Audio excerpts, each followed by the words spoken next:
ആദരണീയരും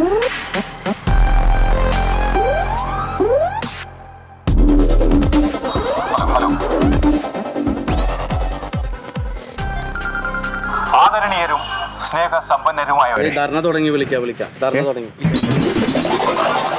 സർക്കാരിന്റെ പീറയിൽ പദ്ധതിക്കെതിരെ ഇവിടെ ഈ ഒരു സായാഹ്ന ധർണ ഉദ്ഘാടനം ചെയ്യാനായി പൊതുപ്രവർത്തന രംഗത്ത് സാംസ്കാരിക രംഗത്ത് നിറസാന്നിധ്യമായി തീർന്ന ശ്രീ സത്യശീലൻ അവർകളെ ഉദ്ഘാടനം ചെയ്യായി ഞാൻ ക്ഷണിക്കുന്നു. സമയമുണ്ടെങ്കിൽ മറ്റേ കടലിൽ കയറണമെന്ന് ഞാൻ പറയാം.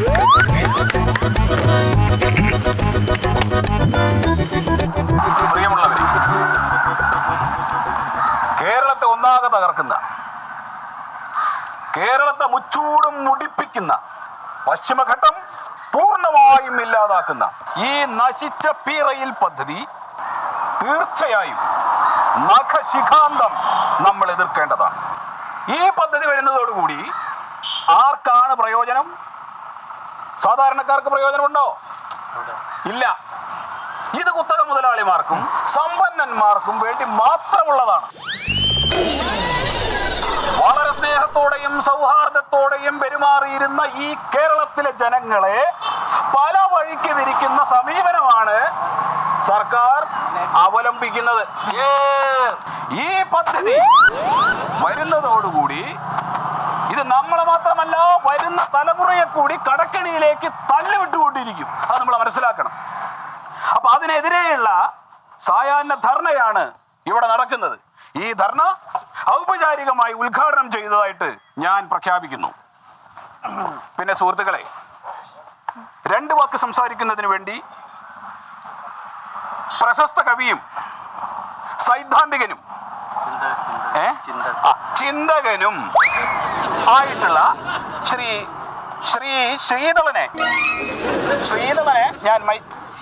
ശീതളന് ഞാൻ മൈക്ക് കൈമാറും.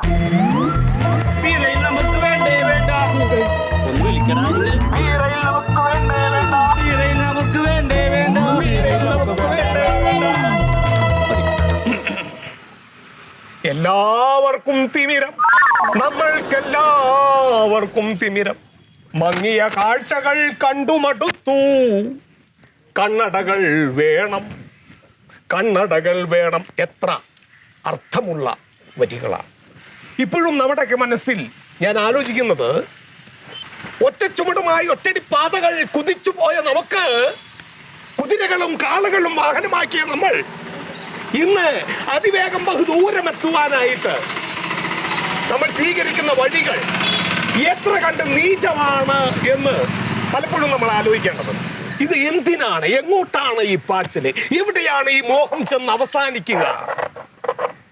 വിഷം തുപ്പുന്ന പല ശകടങ്ങളും നമുക്ക് ഇതിനു മുൻപും ലഭിച്ചിട്ടില്ലേ? എന്നിട്ട് മോഹം നിലച്ചു ഇല്ലല്ലോ. ഇപ്പോഴും നമ്മുടെ മോഹം അവസാനിക്കുന്നില്ല. ഇനിയും ഈ വിമാനങ്ങളും തീവണ്ടികളും റോക്കറ്റുകളും കഴിഞ്ഞ് അടുത്ത വേഗത്തിലേക്ക് നമ്മൾ കുതിക്കുകയാണ്. അപ്പോഴും നമ്മുടെ വികാരം ശമിക്കുന്നില്ല. വീണ്ടും വേണം വേണം എന്ന ആവശ്യമാണ്. അപ്പൊ ഞാൻ പറഞ്ഞു വരുന്നത് മറ്റൊന്നുമല്ല, നമ്മുടെ രാജ്യത്ത് കീറി മുറിക്കാതിരിക്കുക. ഈ അവസരത്തിൽ എനിക്ക് ഓർമ്മ വരുന്നത് നമ്മുടെ എല്ലാം പ്രിയങ്കരനായ ONVയുടെ കവിതയുടെ 2 വരികളാണ്. അതെനിക്കിവിടെ പാടാതിരിക്കാൻ കഴിയില്ല. അത് ഞാൻ ചൊല്ലുകയാണ്. ഇനിയും മരിക്കാത്ത ഭൂമി നിൻ ആസന്ന മൃതിയിൽ നിനക്കാത്മശാന്തി. ഇത് നിന്റെ എന്റെയും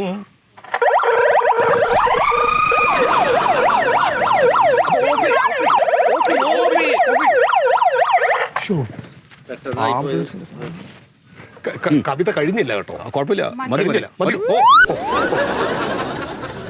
അങ്ങനെയാവട്ടെ.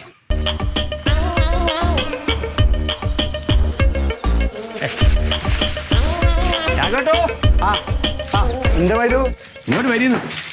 എന്തേ ഇങ്ങോട്ട് വരീന്ന്? മുദ്രാവാക്യം വിളിക്കാനും ജാഥക്കൊന്നും ഞാനില്ല. അതിന്റെ കാര്യം പറയും. ഞാൻ കഴിഞ്ഞ ദിവസം 3 ജാഥക്കും ഒരു നിരാഹാര സത്യാഗ്രഹത്തിന് പോയി. എനിക്ക് 150 ഉറുപ്പിക തന്നിനി. ആരാത്? ഒന്നാമത് നിങ്ങൾ ഈ കാശ് കാശിച്ചിട്ട് എല്ലാവരും വിളിക്കുമ്പോ ജാഥയ്ക്ക് പോണെന്തിനാ? നമ്മുടെ പാർട്ടിക്കാർ വിളിക്കുമ്പോ വന്നാ പോരെ? നമ്മൾ മാന്യായിട്ട് കൊടുക്കണ്ടല്ലോ. അതെ നിങ്ങളൊന്നും ഇങ്ങോട്ട് വരി മനുഷ്യങ്ങള്. അവർക്കൊരു സംശയം കൂടിയും പോയി.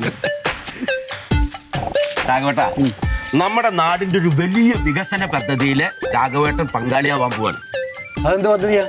അതായത് തിരുവനന്തപുരത്ത് നിന്ന് കാസർഗോഡ് വരെ 4 മണിക്കൂർ കൊണ്ട് ഒരു ട്രെയിൻ ഓടിയെത്താൻ പോവാ. ഇങ്ങനെ 4 മണിക്കൂർ എന്ന് പറയുമ്പോ കോഴിക്കോട് നിർത്തുവാ? കോഴിക്കോട് സ്റ്റോപ്പില്ലാത്ത ട്രെയിൻ ഉണ്ടോന്ന്? എന്റെ മോളെ ഭർത്താവ് ആടെയാണ്. ആടെങ്കിൽ പോവാ. ഈ പീറയിൽ വരുന്നതോടെ ഇവിടെ പശ്ചിമഘട്ടം തകരും, ഇവിടുത്തെ തെങ്ങുംതോപ്പ് ഇല്ലാണ്ടാവും, ഇവിടുത്തെ നദികൾ ഇല്ലാണ്ടാവും എന്നൊക്കെ എതിർ പാർട്ടിക്കാർ വെറുതെ ഇങ്ങനെ പറയുന്നുണ്ട്. അതൊന്നും നിങ്ങൾ മൈൻഡ് ചെയ്യണ്ട. അല്ലെങ്കിൽ തേങ്ങ അടിച്ചിട്ടാ ഞങ്ങളിവിടെ ജീവിക്കുന്നത്. ഇതൊരു നല്ല പദ്ധതിയാണ്. രാഘവേട്ടൻ ഇതിന്റെ കൂടെ തന്നെ ഉണ്ടാവണം. ഞാനുണ്ടാവും. ഈ ട്രെയിനിന് ആകെ ഉള്ളത് 11 സ്റ്റോപ്പാ. അപ്പൊ ചിലര് പറയും എന്റെ നാട്ടിലെ സ്റ്റോപ്പില്ലല്ലോ, എന്റെ നാട്ടിലെ സ്റ്റോപ്പില്ലല്ലോ, അതുകൊണ്ട് ഞങ്ങൾ എന്തിനാ ഇടപെടുന്നത്, ഇവിടെ കൂടി നിർത്തിങ്കിലേ ഞങ്ങൾ ഇടപെടൂ എന്നൊക്കെ പറയും. അപ്പൊ രാഘവേട്ടൻ അപ്പൊ തിരിച്ചടിച്ച് പറയണം, അങ്ങനെ കണ്ട സ്റ്റോപ്പിലൊക്കെ നിർത്തുകയാണെങ്കിൽ പാസഞ്ചർ ട്രെയിൻ പോലെ ഇത് സ്പീഡിൽ എത്താനുള്ളതാണ്. അങ്ങനെ നമ്മൾ പറഞ്ഞു നിൽക്കണം അല്ലേ? അല്ല മൊയ്തു, ആ 11 സ്റ്റോപ്പ് ഏടെല്ലാന്ന്? അത് പിന്നെ കാസർഗോഡ് കാസർഗോഡ് വിട്ടാ കണ്ണൂര്, കണ്ണൂര് കോഴിക്കോട്, കോഴിക്കോട് വിട്ടാ തിരൂര്. തിരൂരില്ല, തിരൂര് അങ്ങനെ അല്ലാണ്ടൊക്കെ ഉള്ള മന്ത്രിമാരൊക്കെ ഉള്ള സ്ഥലം തിരൂര്. തീട്ടാളും തിരൂര്, മലപ്പുറം, ഷൊർണൂരില്ലേ? ഷൊർണൂർ ഇന്ത്യയിലെ ഏറ്റവും വലിയ റെയിൽവേ സ്റ്റേഷൻ. ഷൊർണൂര്, പിന്നെ തൃശ്ശൂര്, അതിനിടക്കുന്ന് മുളന്തുരുത്തി അല്ല വടക്കാഞ്ചേരി, പിന്നെ തൃശ്ശൂര്, അങ്കമാലി, എറണാകുളം, ആലുവ, പിന്നെ വലിയ ആലുവ, എറണാകുളം, ചേർത്തല, ആലപ്പുഴ, പിന്നെ പത്തനംതിട്ട അല്ല ആലപ്പുഴ കഴിഞ്ഞ പിന്നെ കൊല്ലം, കരുനാഗപ്പള്ളി. ഇതെല്ലായിടത്തും നിർത്തുവാ? അല്ല ഇപ്പൊ തന്നെ 16 ആകെ 11 ഉള്ളൂ. ഇനി തിരുവനന്തപുരം എത്തിയിട്ടില്ല. നിങ്ങളത് കാര്യാക്കണ്ട, മേജർ ഷോപ്പിലൊക്കെ നിർത്തും. ആകെ 11 സ്റ്റോപ്പ് അതിലെ നിർത്തും. അത്രേ ഉള്ളൂ. പിന്നെ നിങ്ങൾ ഇതിന്റെ കൂടെ നിൽക്കണം. ട്രെയിൻ ഓടുന്ന ദിവസം ഉണ്ടല്ലോ, ആദ്യത്തെ ദിവസം ട്രെയിൻ ഓടുമ്പോ ആ ട്രെയിനിന് ഒരു മാല അണിക്കണം. അത് രാഘവേട്ടൻ അണിയിക്കാം. ഞാനൊരു പൂമാല കൊണ്ടിട്ട് ആ വണ്ടിക്ക് ഇങ്ങോട്ട്, ആദ്യത്തെ വണ്ടിക്ക്. അത് മറ്റേ ചുമപ്പ് വേണോ അതോ വെള്ള വേണോ? അല്ല മുല്ലപ്പൂ ആയിക്കോട്ടെ. മുല്ലപ്പൂ ഒക്കെ രാഘവേട്ടന്റെ ഇഷ്ടത്തിന്. അപ്പൊ ഇങ്ങനെ കൂടെ നിൽക്കാം. മറ്റൊരു വന്ന് ഇടപോലിടാൻ നിൽക്കുമ്പോ ഇറങ്ങി പോകാൻ പറ്റില്ല. അതൊന്നും നടക്കൂല. പീരയില് അപ്പൊ പണിയെടുക്കട്ടെ. എല്ലാത്തിലും വീഴും മനുഷ്യൻ.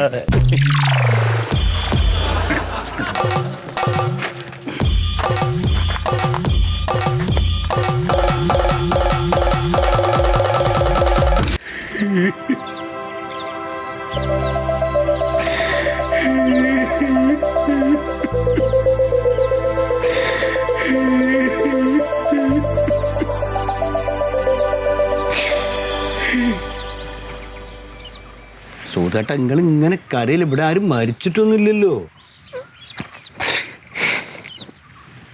അത് പറയാം. ആകെ 10 സെന്റ് സ്ഥലം, അതിലൊരു വീട്. അത് റെയിൽവേക്കാർ കൊണ്ടുപോയി ഞാൻ ഒട്ടും പ്രതീക്ഷിച്ചില്ലടോ. അല്ല അതിപ്പോ ഞാനും പ്രതീക്ഷിച്ചില്ലല്ലോ. അതിനെന്റെ വീട് പറമ്പൊന്നും പോയിട്ടില്ല, പോയതിൻ്റെ ഇല്ല. കഴിയാതാരായി, ഇനിയിപ്പോ എന്താ ചെയ്യത്? സൂതേട്ട എനിക്കൊരു ഐഡിയ തോന്നണേ, നമുക്ക് ഉടനെ തന്നെ ഒരു കമ്മിറ്റി കൂടിയാലോ? എന്തിനാണോ മരിച്ചതിന് തുല്ലിരിക്കണ എന്റെ അടിയന്തര തരത്താനോ? അങ്ങനെയൊന്നും പറയില്ല നിങ്ങള്. ഞാൻ പറഞ്ഞെന്താ അറിയോ, ഇപ്പൊ ഒരു റെയിൽവേ ട്രാക്കിന് വേണ്ടി അക്കരെ ഒരു സ്ഥലം ഉണ്ടല്ലോ, അത് വേറൊരു സ്ഥലത്തേക്ക് മാറ്റണം എന്ന് പറഞ്ഞ് നമുക്കൊരു കേസ് കൊടുത്തു. ഒന്നും മിണ്ടാണ്ടിരിക്കണം അവിടെ. അപ്പൊ ആ സ്ഥലത്ത് കൂടെ നടക്കുമ്പോ അവിടെ ഇന്നെ പോലെ 10 സെന്റ് സ്ഥലം, അതിലൊരു വീട് മാത്രമുള്ളവരുണ്ടാവില്ലേ? ഭൂമി നഷ്ടപ്പെടുമ്പോൾ അതിന്റെ വേദന മനസ്സിലാവും. എന്റെ അത് കാരണം ഒരു അന്തി ഇറക്കണ മണ്ണാണ്. ഇതിന്റെ മുകളിൽ കൂടെ തീവണ്ടി ഓടാൻ ഞാൻ സമ്മതിക്കില്ലടാ. അതെ, ഈ പീറയിൽ വരാൻ ഞാൻ ജീവിച്ചിരിക്കുമ്പോൾ സമ്മതിക്കില്ല. സത്യേട്ടന്റെ കൂടെ കൂടിയിട്ട് ഞാൻ ഇതിനെതിരെ പ്രതികരിക്കും. ഇന്നു മുതൽ ഞാൻ സത്യേട്ടന്റെ കൂടെ.